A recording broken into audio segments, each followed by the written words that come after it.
Bapak, Ibu, Saudara-saudara yang terkasih, pada saat ini kita akan kembali mendengarkan firman Tuhan yang terambil dari kitab Matius pasalnya yang kelima, ayatnya yang ke-13 sampai yang ke-16. Saya akan membacakannya bagi kita semua. Di bawah perikop garam dunia dan terang dunia. Kamu adalah garam dunia. Jika garam itu menjadi tawar, dengan apakah ia diasingkan? Tidak ada lagi gunanya selain dibuang dan diinjak orang.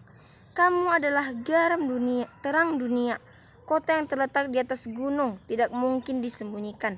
Lagi pula orang tidak menyalakan pelita lalu meletakkannya di bawah tempayan, melainkan di atas kaki pelita sehingga memberi terang kepada semua orang di dalam rumah itu. Demikianlah hendaknya terangmu bercahaya di depan orang, supaya mereka melihat perbuatanmu yang baik dan memuliakan Bapamu yang di sorga. Demikian firman Tuhan. Bapak, Ibu, Saudara-saudara yang terkasih, saya memberikan tema bagi kita semua, yaitu identitas orang Kristen untuk menjadi terang dan garam dunia. Identitas orang Kristen untuk menjadi terang dan garam dunia. Bapak, Ibu, Saudara-saudara yang terkasih, untuk memulai perenungan ini saya rasa kita setuju bukan bahwa setiap orang yang percaya akan selalu menjadi warga atau penghuni kerajaan Allah yang memiliki identitas sebagai orang percaya yang disimbolkan seperti garam dan juga terang dunia.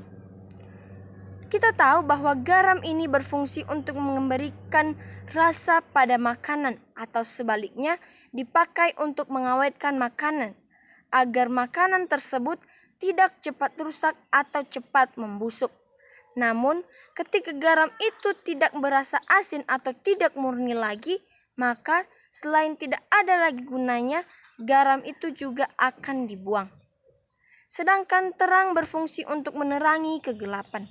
Itulah yang terjadi ketika kita melihat daerah di pegunungan saat di malam hari. Jika terlihat banyak lampu, kita tahu bahwa di sana ada banyak penduduk-penduduk yang tinggal di tempat itu. Dan ketika sebuah pelita yang diletakkan di tempat yang tertutup, maka pelita tersebut tidak akan menerangi di sekelilingnya.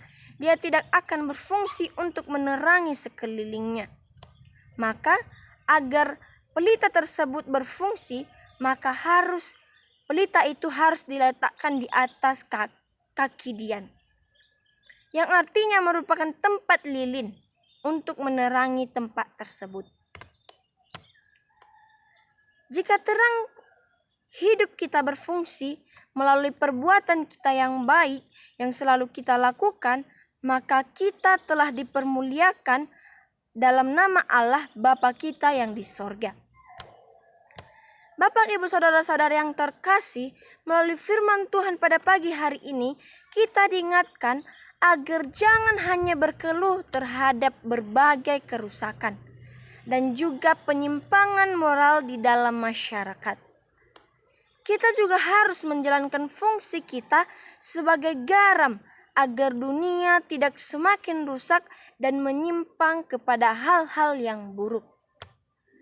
Dan kita sebagai terang, maka kita bisa belajar dari fakta tentang bulan. Kita tahu bahwa bulan merefleksikan bagaimana terangnya yang memberikan sinar ke bumi yang pada malam hari. Kita tahu bahwa cahaya bulan di malam hari dapat menerangi sekeliling kita. Maka kita juga harus sama seperti bulan. Memang pada kenyataannya kita ini bukanlah terang yang sesungguhnya. Sebab terang yang sejati adalah Tuhan Yesus Kristus sendiri, yaitu Sang Firman. Dapat kita lihat pada Yohanes pasal 1 ayatnya yang ke-1. Kita juga butuh untuk selalu hidup di dalam terangnya. Di dalam terangnya firman Tuhan. Supaya kita menjadi terang bagi dunia yang telah diliputi oleh kegelapan dosa-dosa yang telah diperbuat semua manusia. Maka, Bapak, Ibu, Saudara-saudara yang terkasih, kita perlu dan harus sadar jika hidup kita sama persis dengan dunia yang penuh dengan keberdosaan ini. Maka kehadiran kita tidak terasa lagi, alias kita menjadi hambar atau tawar. Maka dari itu, mari kita mewujudkan sebagaimana identitas yang kita tunjukkan yang menjalankan fungsi sebagai garam dan juga terang dunia.